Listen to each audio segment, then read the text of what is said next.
Comenzaremos con la entrega de unos obsequios de agradecimiento y reconocimiento al autor del cartel de este año y a 21 vecinos de nuestra localidad, muy ligados a la Santa Cruz. Luego, el plato fuerte de este acto: nombramiento de pregonero de las Cruces y Mayos 2024, Carlos Javier Rubio.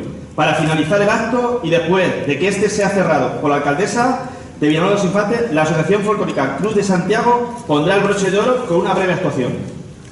¡Menuda noche! Y qué suerte poder disfrutarla este año desde este lado. O desde este. Bueno, venga. No voy a hacer más bromas con el cartel, porque lo importante es lo que Jesús García Velázquez ha querido representar. Y es un resumen perfecto de todo lo que esta fiesta significa. Hombres y mujeres que con fervor y devoción engalanan, visten las cruces y celebran los mayos. Y ahora, la concejala de festejos, Ana Belén Rodríguez, le hará entrega de un distintivo al autor del cartel, Jesús García Velázquez.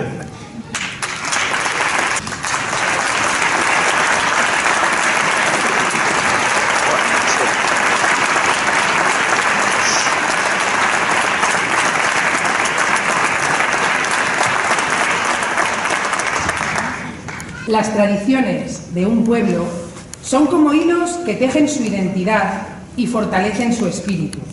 Son el puente que conectan el pasado con el presente. Las personas que se dedican a preservar las tradiciones de un pueblo son como guardianes de un tesoro invaluable. Con su compromiso y esfuerzo mantienen viva la llama de la historia. Claro ejemplo de ello fue la labor de María del Rosario Granados Moya, natural de Villahermosa, nombrada hija adoptiva de Villanueva de los Infantes por la entrega y dedicación de esta mujer que contribuyó a enaltecer la fiesta de las Cruces y Mayos durante más de 40 años y que nos dejó el pasado diciembre.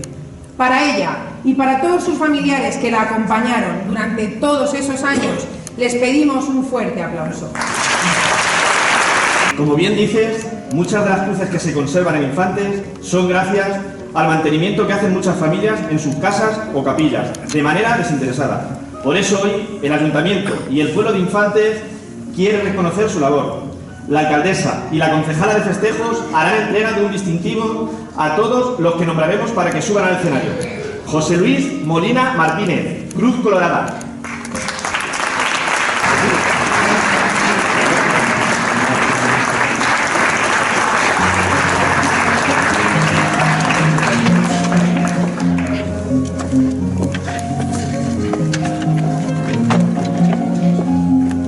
María del Carmen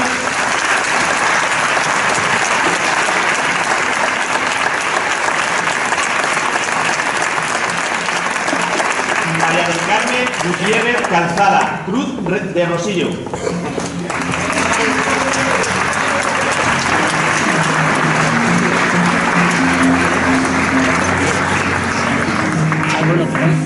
Vicenta Valverde Polaino, Cruces y Vicario.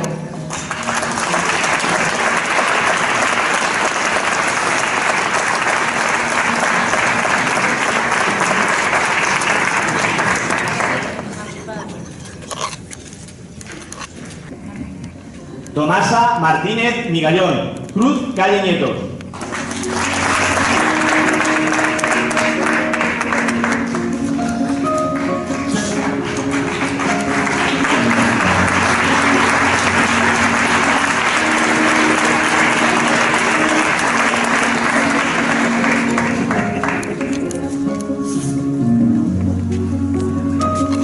Familia Irán González, Cruces y Vicario 3.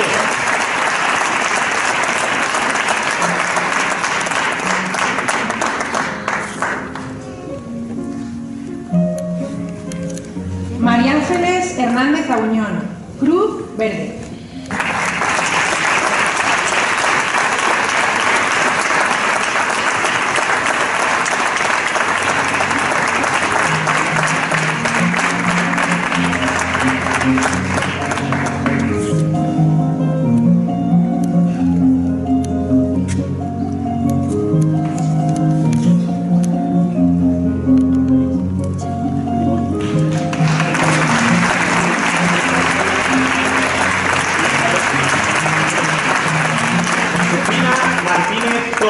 Cruz de la Buena Muerte.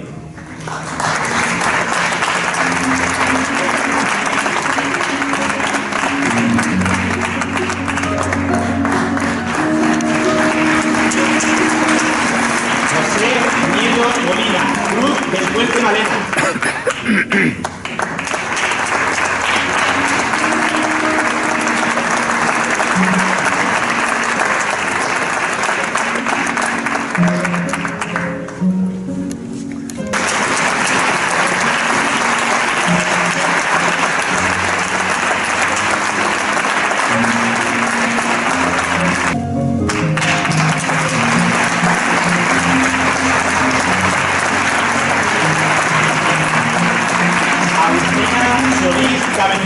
Cruz de la calle Fundiana.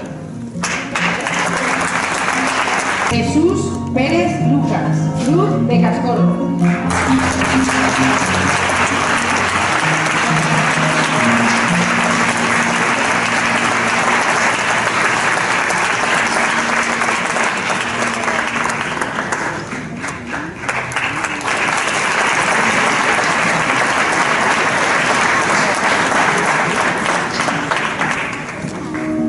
José Pérez Arco, Cruz de la calle Tejera.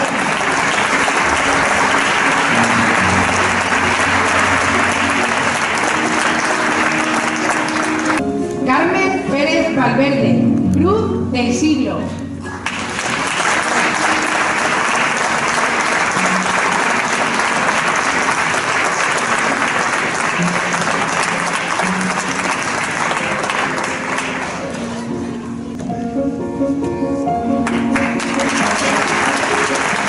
Rosario Romero Fernández de Sevilla, Cruz de las Ánimas. Justo Lorente Recuero, Cruz de la Tercia.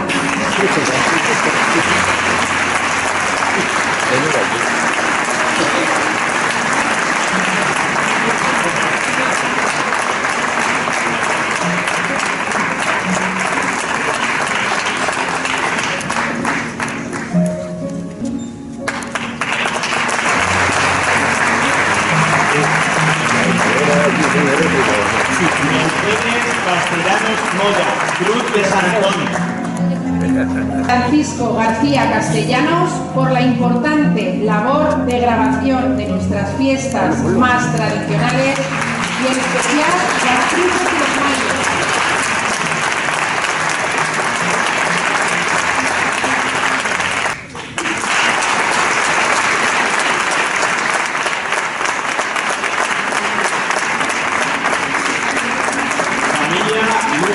Gigante, por la dilatada trayectoria tostando el puñado de las cruces durante más de 50 años.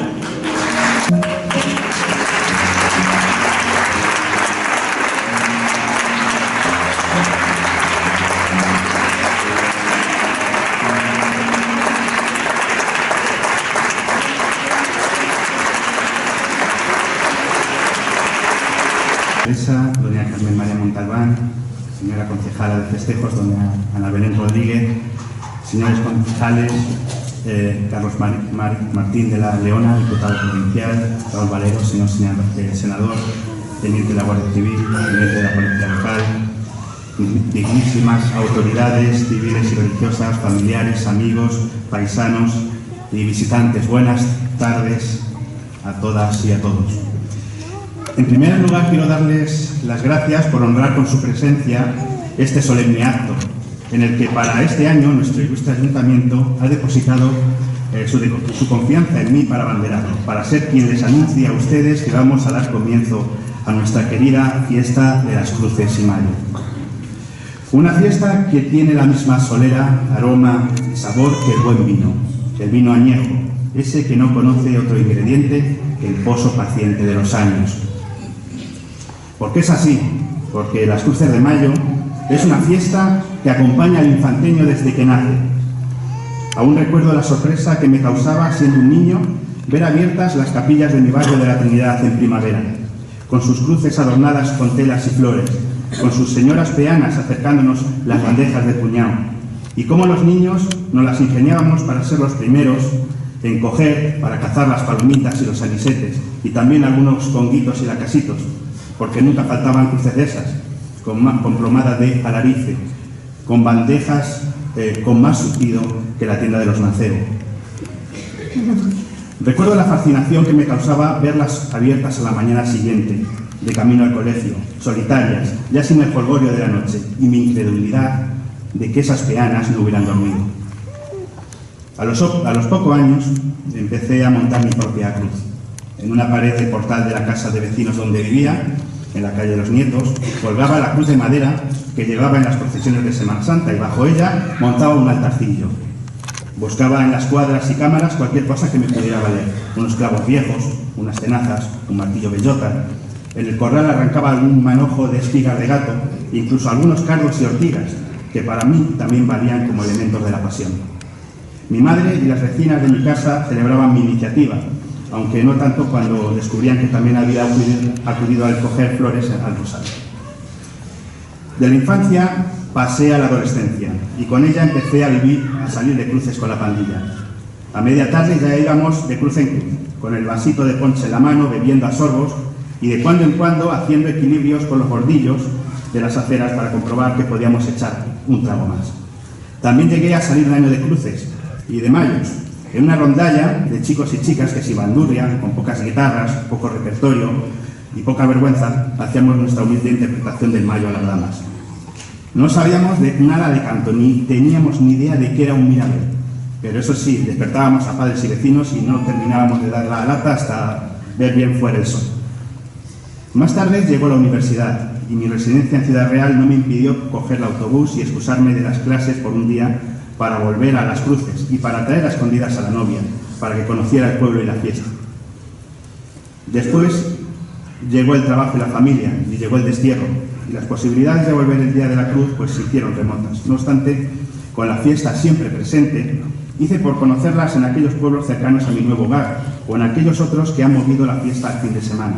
Pastrana, Colmenar Viejo, Buena, Albarracín. En Brihuega, a 300 kilómetros de aquí, seguimos vistiendo a la infanteña una cruz de madera que hizo y nos regaló mi padre. Mi hijo Javier también colabora y la adorna con alguna rosa que coge de una plazuela.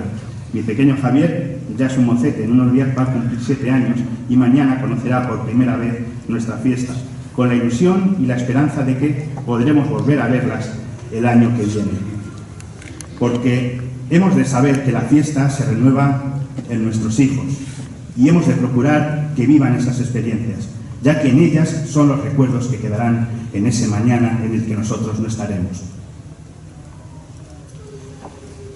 Bien, con este currículum ustedes entenderán que cuando hace unos meses nuestra concejala de festejos, doña Ana Belén, me llamó por teléfono ofreciéndome el pregón de las cruces, pues rápidamente entendí que me elegía por mi pasión por la historia de nuestro pueblo y porque quería para este año un pregón de historiador. Le reitero mi agradecimiento por su elección, así como a Pedro Manuel por ser siempre tan buen consejero. Gracias por buscarme, por demostrar vuestro amor por nuestro pueblo, nuestras tradiciones y nuestra historia. Y lo cierto que acepté la invitación porque me pudo la vanidad, no vertí en aquello que sabe muy bien mi hijo, que un gran poder conlleva una gran responsabilidad. Ahora me toca cumplir con lo que ustedes me piden, que les hable de los orígenes de nuestras cruces de mayo, para que mañana, cuando las vivamos, podamos entenderlas mejor. Como profesor me esforzaré por ser didáctico. Como historiador no puedo prometer lo que nunca puede prometer un historiador, ser breve. No obstante, les aseguro que todo lo he resumido al límite. He sufrido mucho quitando datos interesantes. Me centraré en aquellos puntos que considero más reveladores para ustedes. Y para hablar del origen de nuestras cruces, hemos de conocer primero a quienes la fundaron, a nuestros antepasados. Hombres y mujeres que vivían con la desgracia siempre al acecho. Gente que tenía una única verdad por segura, la muerte, y una única esperanza contra ella, la salvación divina.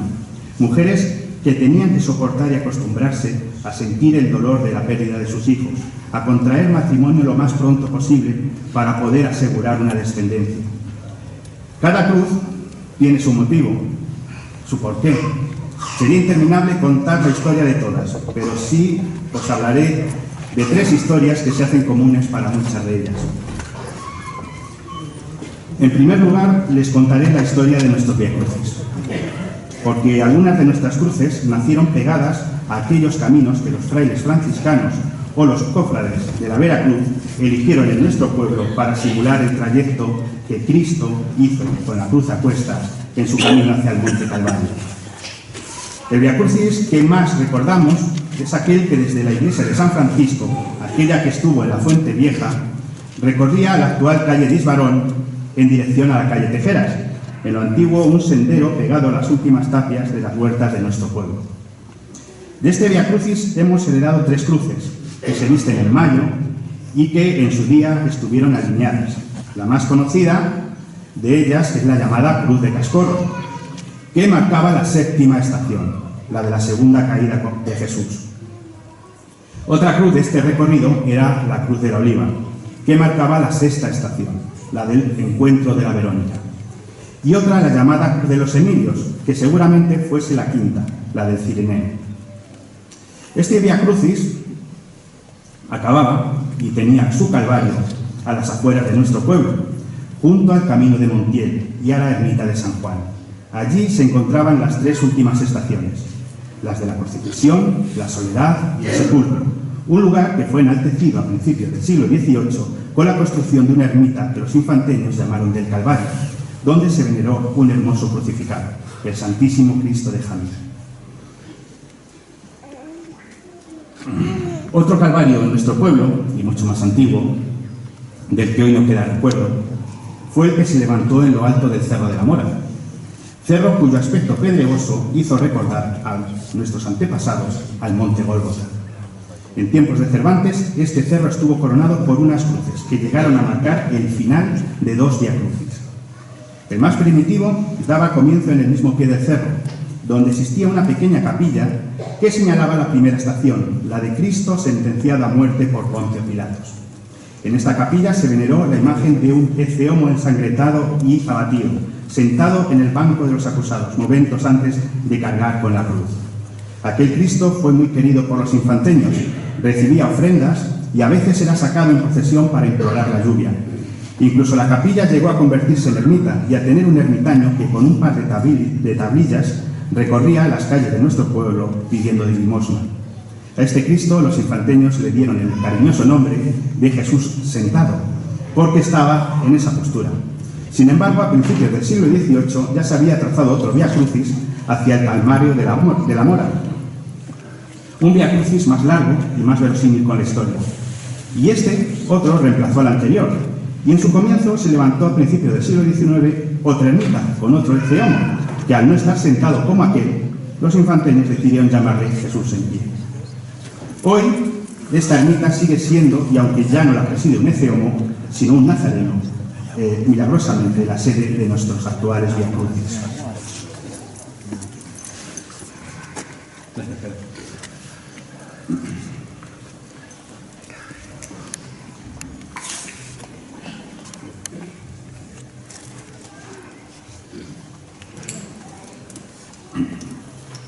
Bueno, se va a hacer más largo. La segunda historia que les contaré corresponde a aquellas cruces que se levantaron para cumplir una función protectora contra el mal. Son aquellas que salpican las calles de nuestros barrios más populares, como las calles Fuenllana, Nietos, Tejeras, Cruces o Malenas. La cruz como exorcismo, como expulsora del demonio de aquellos lugares, porque para nuestros antepasados el demonio era una criatura real que se manifestaba en la tentación y el pecado de las personas. Las cruces, pintadas o colgadas en las calles, servían de poderoso talismán contra la delincuencia, el pecado y ayudaba a la gente humilde a tener buenos modales. Porque esta insignia invitaba al viandante a santiguarse, a quitarse el bonete y a realizar una breve oración, lo que es lo mismo, a expulsar sus almas, de sus almas al diablo. Solían ser cruces pintadas con colores llamativos, para que no pasasen desapercibidas. El rojo almagre era un buen color. A finales del siglo XVII existían en nuestro pueblo al menos 2 cruces coloradas. La cruz colorada de San Lucas, que es la que hoy conocemos como tal, en un barrio pobrísimo donde los niños corrían desnudos, y la cruz colorada de la calle Jara, situada en el mismo lugar donde está la actual. De un color muy distinto era la cruz verde, que en aquel tiempo no tenía su capilla en la calle ancha, sino al final de la calle, en la que hace esquina, dando inicio a un arrabal muy humilde, que desapareció por completo a principios del siglo XIX. Se ha dicho que esta cruz es verde por aludir a la Inquisición, pero yo no creo que esto sea así. En mi opinión, fue pintada de verde porque alude al mes de mayo, porque es la Cruz de Mayo propiamente dicha. También hay que decir que esta práctica de colocar cruces tenía un peligroso límite, que ocurría cuando el afán de protección pues superaba con creces al de la devoción. Así ocurrió en nuestro pueblo allá por el año 1615, cuando a alguien se le ocurrió mandar pintar cruces en las paredes exteriores de nuestra iglesia parroquial, en el callejón que hoy llamamos del Estrecho. En aquel tiempo a este rincón daban a sus puertas una taberna, una pastelería, 2 mesones que allí solían echar sus inmundicias. Alguien pensó que pintando cruces haría menos sucio este lugar, pero a las autoridades no les hizo mucha gracia y al poco mandaron borrarlas. Nuestro paisano Bartolomé Jiménez Fatón, para aclarar los límites de esta práctica, publicó en 1635 un pequeño libro titulado Decente colocación de la Santa Cruz. También dentro de este tipo de cruces forman parte todas aquellas que se colocaban en las entradas de los pueblos, a modo de humilladeros, como son la Cruz de los Asqueados, la de la Moraleja, la del Siglo, esta última heredera de la antigua Cruz del Palo. Cruces que bendecían al viajero que marchaba, cruces que sugestionaban al malhechor que venía. Y la tercera historia que les contaré corresponde a nuestras cruces de ánimas, de aquellas cruces que se colocaban donde se había producido una mala muerte, una muerte repentina en la que el fallecido no tuvo tiempo para redimir sus pecados. Existe una con este nombre en el antiguo Camino del Cristo, donde la tradición cuenta que allí murieron varias personas durante el asalto de unos bandoleros a una diligencia. Otra es esa gran cruz que está enfrente de la casa de nuestro párroco, don Agustín, donde se cuenta la historia de la horrible muerte de un joven que galopaba a caballo. Antiguamente, estas muertes eran muy temidas, porque dejaban almas en pena, condenadas al purgatorio y que para redimirse necesitaban la oración de los vivos, por lo que existía el miedo a las apariciones y a los fantasmas. Para calmar estos temores y por el bien del difunto se colocaban estas cruces, que los viandantes al pasar solían repetir la frase, que Dios te perdone. Bien, ha llegado el momento de explicar la fiesta de los Reyes, una fiesta ancestral que ha conseguido anudar en torno a sí elementos tan contrapuestos, tan contradictorios como lo sagrado y lo profano, el sacrificio y la diversión, o la muerte y la vida. No es mi intención ilustrarle de cómo hemos de vivirla, sino la de explicarles por qué la vivimos como la vivimos, cada uno de esa forma tan diferente y tan personal, que además tiene la cualidad de transformarse con nosotros a lo largo de nuestra vida. Y para explicarla lo haré desde sus 3 dimensiones, o 3 fuerzas, desde los 3 motivos o fines que han configurado esta compleja naturaleza con la que nos presenta en la actualidad.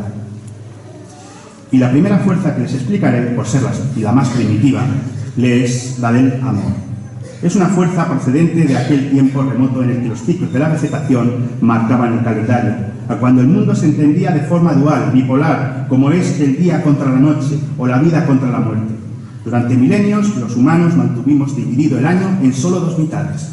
La mitad de la oscuridad, del frío y la muerte, aquella de los campos yermos, de las ramas desnudas, del comienzo de las siembras, y la estación de la luz, el calor y la vida, aquella de la floración y las cosechas. La primera mitad, la de la oscuridad, daba su comienzo el primer día de noviembre. La segunda, la de la luz, justamente 6 meses después, el primer día de mayo. Tal día como hoy. En nuestra cultura, en nuestro pueblo, aún queda el recuerdo de aquella pretérita división y seguimos celebrando en la víspera del mes de noviembre la Noche de los Difuntos y en la víspera del mes de mayo la Noche de las Damas. No pueden existir 2 noches tan contrapuestas como son la muerte y la vida, pero no podemos entender la una sin la otra. Queridos paisanos, hoy es el 1 de mayo y es el momento de cantar con ilusión la llegada de los 6 meses de vida y de luz. El cantar de los mayos, como el cantar de la naturaleza, ha abierto en nuestro pueblo este periodo con amor desde tiempo inmemorial.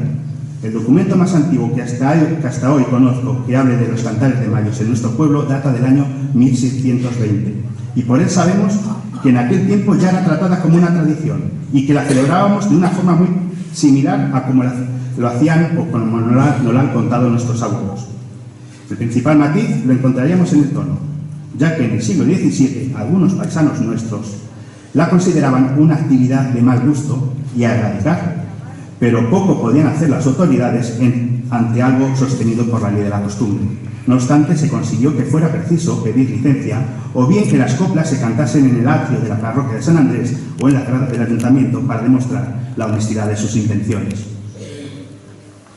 Despierta si estás dormida, que te vengo a echar el mayo. Importa poco cómo se mueva la fecha de la Semana Santa. Siempre la fiesta de los mayos caerá entre las dos Pascuas. Era el momento ideal, permitido, para cantar, para despertar ese amor que había quedado adormecido desde el comienzo de aquel largo periodo de constricción que era la Cuaresma. Era el momento para retomar viejas relaciones, o bien para iniciarlas. La noche del 30 de abril, todas las mozas aguardaban a las rondallas al otro lado de la ventana. Las más jóvenes y sin novio, escondidas tras las rendijas, con el corazón en vilo, deseando escuchar el final de la canción para descubrir el nombre de su mayo. Porque el mayo no solo era una canción, también era un ritual inicial, ficticio, adolescente, pero que encontraba el respeto de toda la rondalla. Y pasada la noche de las ramas, llegaba el día de la invención de la cruz, el día en el que se conmemoraba el descubrimiento del Sagrado Madero por Santa Elena. Una santa que no solamente la descubrió, sino que además la glorificó, adornándola con sus joyas, transformando aquel patíbulo de vergüenza, castigo y muerte en un símbolo de orgullo, salvación y vida. En nuestro pueblo nunca faltaron nuevas Helenas, dispuestas a emular aquel gesto con la cruz de su casa o de su calle. No era una tarea sacrificada, porque pronto encontraban la colaboración del vecindario. Las mozas recorrían las casas pidiendo colchas, flores y joyas. Los niños pedían aquí y allá un poco de leña, un chaparrico para la Santa Cruz, decían hace un siglo, nuestra versión manchega de la fórmula con la que los niños andaluces pedían dinero, un chavico para la Santa Cruz de Mayo que no tiene capa ni ensayo. Y no había puerta donde no encontrasen la generosidad, ni manos sin ganas de ayudar. Era competición el levantar el mayor triunfo a la cruz. La cruz merecía todo lo bello, y la belleza femenina no podía faltar. Al caer la noche, las mozas con sus mejores galas volvían a la cruz para posar como guapas peanas. No faltaba ninguna del barrio. Allí estaban la Alfonsa, la Dolores, la Carmen, la Ramona, y también estaban sus madres y otros familiares. Y allí, en torno a la cruz, pasaban la noche en vela, cantando y bailando, esperando la llegada de los mozos. Unas esperaban encontrarse con su fulanico de la otra noche. Otras encontrarían la sorpresa de un nuevo pretendiente. Y otras pues seguirían rogando a la cruz por no quedar otro año desmayadas. Y el fulanico llegaba y cantaba, y no era poca su valentía y su compromiso, lanzando ahora el dardo del amor delante de la madre, la tía y la abuela de la moza. Tras el mayo llegaba la pieza, y con ella el compromiso de la dama de bailar con su pretendiente. Y con la cruz por testigo y a la luz de la hoguera, la pareja bailaba, en el centro de un coro de guitarras, voces, palmadas y de un sinfín de miradas entrometidas. Un rito vulgar, pero honrado, que podía ser el comienzo de una relación amorosa que tal vez llegase al altar. Y como la fiesta también era atendida por algunas pastas y mucho vino, nunca faltaba que alguien lanzase alguna indirecta picarona, con el ánimo de hacer sonrojar a la moza y desatar las risas a los asistentes. Los sacerdotes que vivían cerca de una de estas cruces hacían lo imposible por no dejarse ver aquella noche. Porque hay que entender que allá por el siglo XVIII esta fiesta no era del agrado de todos. A ojos de algunos, esta forma de celebrarla comprometía al Santo Madero a presidir numerosas situaciones indiscretas, por lo que siempre había quien afirmaba que no era propia de buenos cristianos, incluso que era más propia de moriscos y de conversos. En 1704, en nuestra vecina Villahermosa, apalearon al sacristán de su parroquia cuando volvía de asistir al baile de la Cruz de Mayo, que allí se celebraba en su plaza mayor. El amor juvenil, mezclado con el alcohol, llegó en ocasiones a producirse auténticas batallas campales entre mozos, hasta con muertes de por medio, como llegó a ocurrir en Almagro. Por ello, no extraña que algunas autoridades eclesiásticas llegasen al límite de prohibir que la gente adornase cruces. Así ocurrió en 1741 en las tierras santiaguistas del Priorato de Uclés. Nuestro pueblo, que fue más permisivo, que por su parte pertenecía al Arzobispado de Toledo, fue mucho más permisivo en este asunto. Tal vez aquí entendieran que más que prohibir, la tarea consistía en educar. Pero con todo esto, no se nos hace extraño que a día de hoy nuestra parroquia tenga sus puertas cerradas esta significativa noche. Por tanto, parece claro que en nuestras tierras la actuación de la Iglesia no fue la de prohibir, sino la de instruir. La labor de frailes y sacerdotes consiguió que aprendiéramos a separar el espacio religioso, la cruz, del festivo, el charro, y que sintiéramos con más profundidad el misterio de la pasión. Y este cambio no solamente transformó nuestra fiesta, sino que además garantizó su pervivencia. Porque cuando las mozas dejaron de necesitar la fiesta para encontrar pareja, cuando la vida sentimental de la mujer dejó de ser un asunto público, la tradición de vestir cruces de mayo desapareció de muchos lugares, de muchos pueblos y ciudades. Pero eso no ocurrió en nuestro pueblo, porque aquí la fiesta se mantuvo viva y aún pudo seguir creciendo. Y aquí encontramos la segunda fuerza de la que les voy a hablar, la fuerza de la devoción. Porque la devoción era necesaria, porque estamos en temporada de invocar a la buena suerte. En mayo es verde, las flores se abren y el cereal empieza a espigar. Estamos en el mes donde antaño la gente empezaba a impacientarse por la cosecha, a temer por las desgracias de última hora. Estamos en el momento para pedir y para cumplir promesas, para hacer romerías y letanías, en el momento para conjurar contra el diablo, para espantarlo haciendo nudos en las siembras, en el momento para rogar por la buena lluvia, por el agua de mayo y por la protección contra las malas nubes, el granizo y, cómo no, contra la langosta, ese insecto que venía del mismísimo infierno a comerse nuestros panes y a desatar la hambruna. A mediados del siglo XVIII, nuestra tierra vivió una de sus mayores plagas de langosta. El domingo 8 de mayo de 1757, a las 5:30 de la tarde, una multitud se agolpaba en nuestra plazuela de San Sebastián para recibir la santa cabeza de San Gregorio Ostiense, una reliquia que se consideraba eficaz contra la langosta. Al día siguiente fue llevada en procesión a San Miguel y desde allí se bendijeron los campos con el agua que habían filtrado por el milagroso cráneo.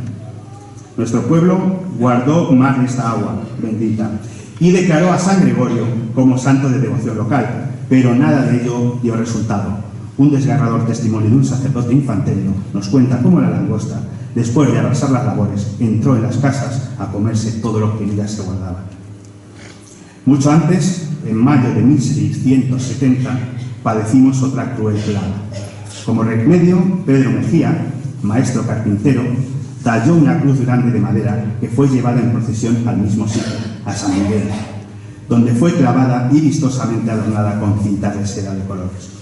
Junto a ella, en un altar hecho para la ocasión, se ofició una misa y el franciscano Fray Pedro de Arroyo hizo una conjuración contra la plaga.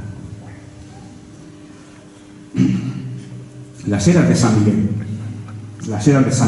de ese arcángel que sujeta al demonio con los pies, fue considerado el lugar idóneo para combatir la langosta. La Santa Cruz es otra arma contra el demonio y vestida de flores o pintada de verde, un fuerte escudo para proteger los campos. En algunos de nuestros pueblos vecinos, como en Alcubillas o Fuenllana, la Cruz de Mayo ya se había existido contra estos males en el siglo XVI y se le rendía culto en su recuerdo. En nuestro pueblo también era un día festivo en aquel tiempo, en el que la gente no trabajaba y acudía, como un domingo, a misa mayor a la parroquia de San Andrés.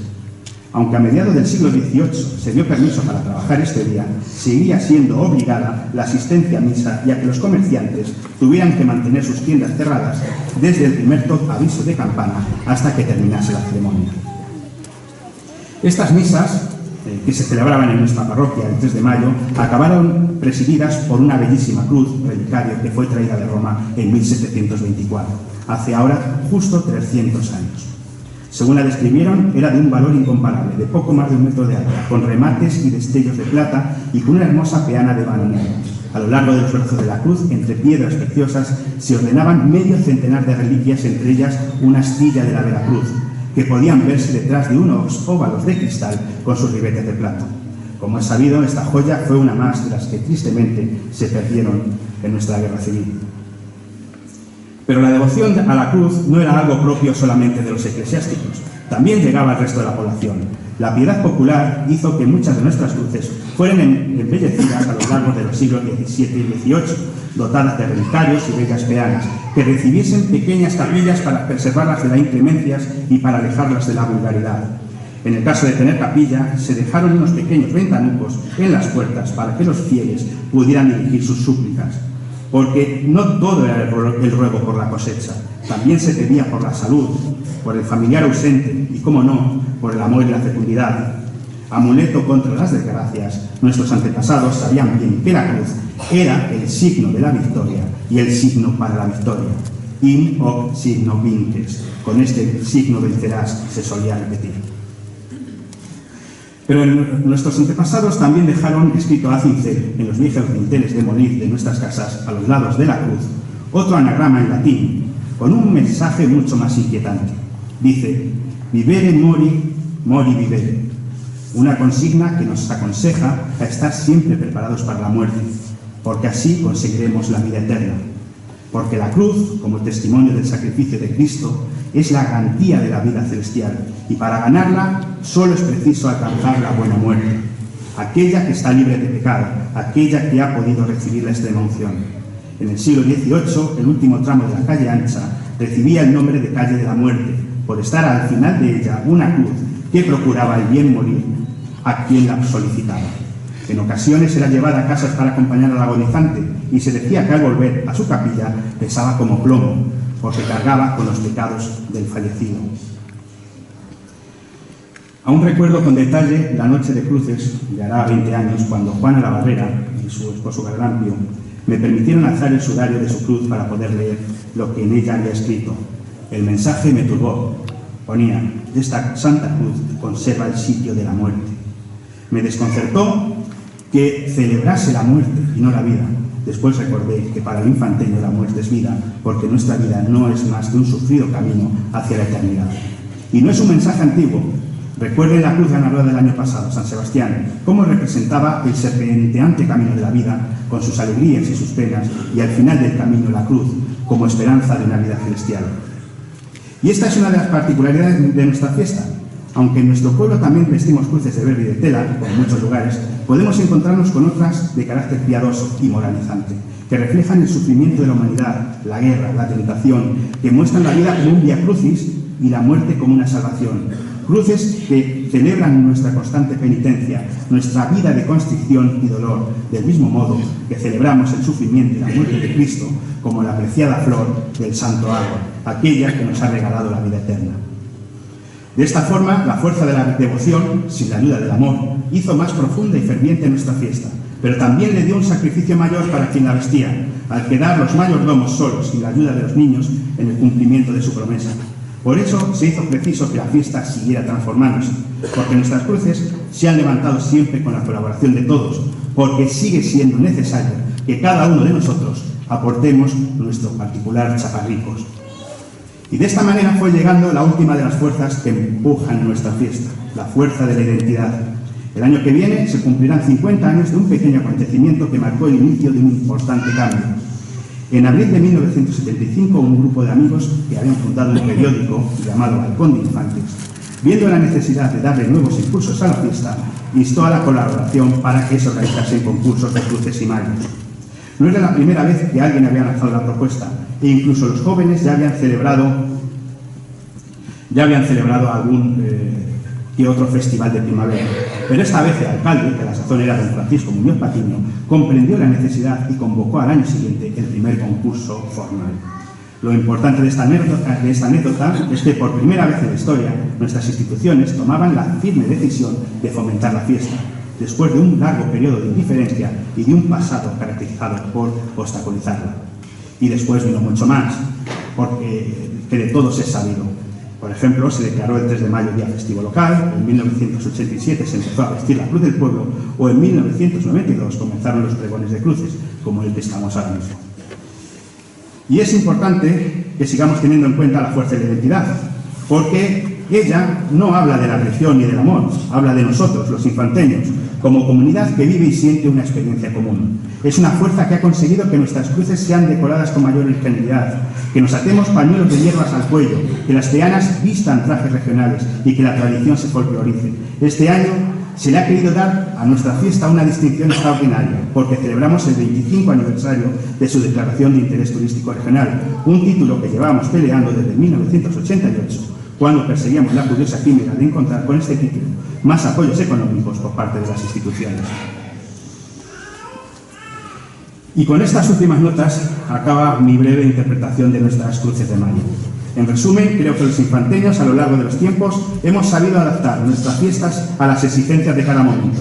Supimos separar la devoción del amor, el sacrificio de la alegría, la cruz del charco, la oración del baile. Supimos intervenir con nuevos significados cuando la fuerza del amor empezaba a flojear, y supimos unirlo todo en una única experiencia, con un único significado, llegando a convertir el hecho de vestir la cruz en la más hermosa de las imitaciones del sacrificio de Cristo.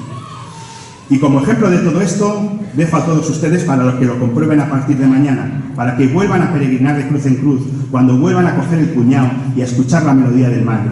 Pero no puedo terminar sin ilustrar todo lo que he dicho en el gran ejemplo de nuestra paisana María, aquella mujer que nos acostumbrábamos a ver puntual todos los años en su casa del Grupo Santo Tomás, en la calle de Isbarón, sentada frente a la cruz, en vigilia las 24 horas, con el hábito nazareno bajo la chalequilla, viendo pasar gota a gota el río de gente que se agolpaba en su puerta.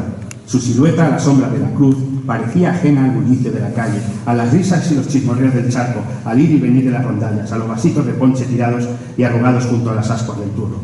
Nuestra hermana María decidía cada año prolongar su penitencia más allá de la Cuaresma y la Semana Santa para cumplir su eterna promesa, la de vestir la cruz y llenar de alegría y de vida a todo un pueblo. Y así practicaba devotamente lo que Cristo nos enseñó, el sacrificio por los demás.